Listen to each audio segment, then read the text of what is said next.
ക്രിസ്തുവിലുള്ള പ്രിയപ്പെട്ട സഹോദരി സഹോദരന്മാരെ, ദൈവവചനം ലേവ്യരുടെ പുസ്തകത്തിനുള്ള വായന 17-ാം അധ്യായം 1 മുതൽ 16 വരെയുള്ള വാക്യങ്ങൾ. രക്തത്തിൻ്റെ പവിത്രത. കർത്താവ് മോശയോട് കൽപ്പിച്ചു, അഹറോനോടും പുത്രന്മാരോടും ഇസ്രായേൽ ജനത്തോടും പറയുക, കർത്താവ് കൽപ്പിക്കുന്നു, ഇസ്രായേൽ ഭവനത്തിലെ ആരെങ്കിലും കാളയെയോ ചെമ്മരിയാടിനെയോ കോലാടിനെയോ പാളയത്തിനകത്തോ പുറത്തോ വച്ച് കൊല്ലുകയും ശ്രീകോവിലിനു മുമ്പിൽ കർത്താവിന് കാഴ്ചയും അർപ്പിക്കുന്നതിന് സമാഗമ കൂടാരത്തിൻ്റെ വാതിൽക്കൽ അതിനെ കൊണ്ടുവരാതിരിക്കുകയും ചെയ്താൽ അതിൻ്റെ രക്തത്തിന് അവൻ ഉത്തരവാദിയായിരിക്കും. രക്തം ചൊരിഞ്ഞ അവൻ സ്വജനത്തിൽ നിന്നും വിച്ഛേദിക്കപ്പെടണം. ഇത് ഇസ്രായേൽ ജനം മൃഗങ്ങളെ തുറസായ സ്ഥലത്ത് വച്ച് ബലിയർപ്പിക്കാതെ കർത്താവിൻ്റെ മുമ്പിൽ സമാഗമ കൂടാരത്തിൻ്റെ വാതിൽക്കൽ പുരോഹിതൻ്റെ അടുത്ത് കൊണ്ടുവന്ന് സമാധാന ബലിയായി അവിടത്തേക്ക് അർപ്പിക്കുന്നതിനു വേണ്ടിയാണ്. പുരോഹിതൻ അവയുടെ രക്തം സമാഗമ കൂടാരത്തിൻ്റെ വാതിൽക്കൽ കർത്താവിൻ്റെ ബലിപീഠത്തിന്മേൽ തളിക്കുകയും മേധസ് കർത്താവിന് പ്രീതികരമായ സൗരഭ്യത്തിനായി ദഹിപ്പിക്കുകയും ചെയ്യണം. അവർ ആരുടെ പിറകെ വേശ്യാവൃത്തിക്കായി നടന്നിരുന്നോ ആ പിശാചുക്കൾക്ക് ഇനി ബലിയർപ്പിക്കരുത്. ഇത് അവർക്ക് തലമുറ തോറും എന്നേക്കുമുള്ള നിയമമാണ്. നീ അവരോട് പറയുക, ഇസ്രായേൽ വംശത്തിൽ നിന്നോ അവരുടെ ഇടയിൽ വസിക്കുന്ന വിദേശികളിൽ നിന്നോ ആരെങ്കിലും ദഹനബലിയോ മറ്റു ബലികളോ അർപ്പിക്കുമ്പോൾ അത് കർത്താവിന് അർപ്പിക്കാൻ സമാഗമ കൂടാരത്തിൻ്റെ വാതിൽക്കൽ കൊണ്ടുവരാതിരുന്നാൽ അവൻ സ്വജനത്തിൽ നിന്ന് വിച്ഛേദിക്കപ്പെടണം. ഇസ്രായേൽ വംശത്തിലോ അവരുടെ ഇടയിൽ വസിക്കുന്ന വിജാതീയരിലോ ഉള്ള ആരെങ്കിലും ഏതെങ്കിലും തരം രക്തം ഭക്ഷിച്ചാൽ അവനെതിരെ ഞാൻ മുഖം തിരിക്കും. അവനെ ഞാൻ സ്വജനത്തിൽ നിന്നും വിച്ഛേദിച്ചു കളയും. എന്തെന്നാൽ ശരീരത്തിൻ്റെ ജീവൻ രക്തത്തിലാണ് ഇരിക്കുന്നത്. അത് ബലിപീഠത്തിന്മേൽ ജീവനു വേണ്ടി പാപപരിഹാരം ചെയ്യാൻ ഞാൻ നൽകിയിരിക്കുന്നു. അതിനാൽ ജീവനുള്ളതുകൊണ്ട് രക്തമാണ് പാപപരിഹാരം ചെയ്യുന്നത്. നിങ്ങളോ നിങ്ങളുടെ ഇടയിൽ വസിക്കുന്ന വിദേശിയിൽ ആരെങ്കിലുമോ രക്തം ഭക്ഷിക്കരുതെന്ന് ഞാൻ ഇസ്രായേൽ ജനത്തോട് പറഞ്ഞത് അതുകൊണ്ടാണ്. ഇസ്രായേൽ ജനത്തിൽ നിന്നോ അവരുടെ ഇടയിൽ വസിക്കുന്ന വിദേശീയരിൽ നിന്നോ ആരെങ്കിലും ഭക്ഷിക്കാവുന്ന ഒരു മൃഗത്തെയോ പക്ഷിയെയോ വേട്ടയാടി പിടിച്ചാൽ അതിൻ്റെ രക്തം ഊറ്റിക്കളഞ്ഞ് മണ്ണിട്ട് മൂടണം. എന്തെന്നാൽ എല്ലാ ജീവികളുടെയും ജീവൻ അവയുടെ രക്തത്തിലാണ്.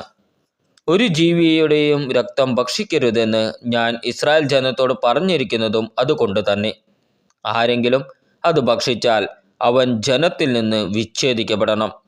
ചത്തതിനെയോ കാട്ടുമൃഗം കൊന്നതിനെയോ ഭക്ഷിക്കുന്നവൻ സ്വദേശിയോ വിദേശിയോ ആകട്ടെ തൻ്റെ വസ്ത്രം അലക്കി കുളിക്കണം. വൈകുന്നേരം വരെ അവൻ അശുദ്ധനായിരിക്കും. അതിനുശേഷം ശുദ്ധനാകും. എന്നാൽ തൻ്റെ വസ്ത്രം അലക്കാതെയും കുളിക്കാതെയും ഇരുന്നാൽ അവൻ കുറ്റക്കാരനായിരിക്കും. ലേവ്യരുടെ പുസ്തകത്തിനുള്ള വായന 18-ാം അധ്യായം 1 മുതൽ 30 വരെയുള്ള വാക്യങ്ങൾ. ലൈംഗികതയുടെ വിശുദ്ധി. കർത്താവ് മോശയോട് അരുളി ചെയ്തു, ഇസ്രായേൽ ജനത്തോട് പറയുക, ഞാൻ നിങ്ങളുടെ ദൈവമായ കർത്താവാണ്. നിങ്ങൾ വസിച്ചിരുന്ന ഈജിപ്ത് ദേശത്തെ ജനങ്ങളെപ്പോലെ നിങ്ങൾ പ്രവർത്തിക്കരുത്. ഞാൻ നിങ്ങളെ പ്രവേശിക്കാനിരുന്ന കാനാൻ ദേശത്തെ ആളുകളെപ്പോലെയും നിങ്ങൾ പ്രവർത്തിക്കരുത്. അവരുടെ ചട്ടങ്ങളനുസരിച്ച് നിങ്ങൾ വ്യാപരിക്കുകയും അരുത്. നിങ്ങൾ എൻ്റെ പ്രമാണങ്ങളും കൽപ്പനയും അനുസരിച്ച് വ്യാപരിക്കണം. നിങ്ങളുടെ ദൈവമായ കർത്താവ് ഞാനാണ്. നിങ്ങൾ എൻ്റെ കൽപ്പനകളും പ്രമാണങ്ങളും അനുസരിക്കുക. അവ അനുസരിക്കുന്നവൻ അതിനാൽ ജീവിക്കും. ഞാനാണ് കർത്താവ്. നിങ്ങളിൽ ആരും തൻ്റെ ചാർച്ചക്കാരുടെ നഗ്നത അനാവൃതമാക്കാൻ അവരെ സമീപിക്കരുത്. ഞാനാണ് കർത്താവ്. നിന്റെ മാതാവിൻ്റെ നഗ്നത അനാവൃതമാക്കി നിന്റെ പിതാവിനെ അപമാനിക്കരുത്. അവൾ നിന്റെ അമ്മയായതുകൊണ്ടും അവളുടെ നഗ്നത അനാവൃതമാക്കരുത്. നിന്റെ പിതാവിൻ്റെ ഭാര്യയുടെ നഗ്നത നീ അനാവൃതമാക്കരുത്. അത് നിന്റെ പിതാവിൻ്റെ തന്നെ നഗ്നതയാണ്.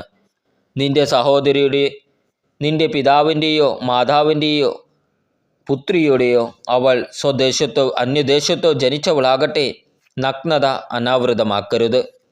നിന്റെ മകൻ്റെ മകളുടെയോ നഗ്നത നീ അനാവൃതമാക്കരുത്. കാരണം അവരുടെ നഗ്നത നിന്റെ തന്നെ നഗ്നതയാണ്.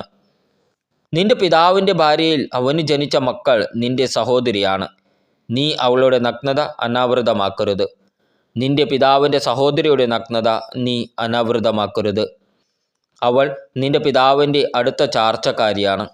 നിന്റെ മാതാവിൻ്റെ സഹോദരിയുടെ നഗ്നത നീ അനാവൃതമാക്കരുത്. അവൾ നിന്റെ മാതാവിൻ്റെ അടുത്ത ചാർച്ചക്കാരിയാണ്. നിന്റെ പിതൃ സഹോദരനെ അവൻ്റെ ഭാര്യയുടെ നഗ്നത അനാവൃതമാക്കി അപമാനിക്കരുത്. അവൾ നിന്റെ ചാർച്ചക്കാരിയാണ്. നിന്റെ മരുമകളുടെ നഗ്നത നീ അനാവൃതമാക്കരുത്, കാരണം അവൾ നിന്റെ പുത്രൻ്റെ ഭാര്യയാണ്. അവളുടെ നഗ്നത നീ അനാവൃതമാക്കരുത്. നിന്റെ സഹോദരൻ്റെ ഭാര്യയുടെ നഗ്നത നീ അനാവൃതമാക്കരുത്. അത് നിന്റെ സഹോദരൻ്റെ നഗ്നതയാണ്. ഒരു സ്ത്രീയുടെയും അവളുടെ തന്നെ മകളുടെയും നഗ്നത നീ അനാവൃതമാക്കരുത്. അവളുടെ പുത്രൻ്റെയോ പുത്രിയുടെയോ മകളുടെ നഗ്നത നീ അനാവൃതമാക്കരുത്. അവർ അവളുടെ അടുത്ത ചാർച്ചക്കാരികളാണ്. അത് അധർമ്മമാണ്. ഭാര്യ ജീവിച്ചിരിക്കുമ്പോൾ അവളുടെ സഹോദരിയുടെ നഗ്നത അനാവൃതമാക്കി അവളെ നീ പരിഗ്രഹിക്കരുത്. ആർത്തവം നിമിത്തം അശുദ്ധയായിരിക്കുന്ന സ്ത്രീയുടെ നഗ്നത നീ അനാവൃതമാക്കരുത്.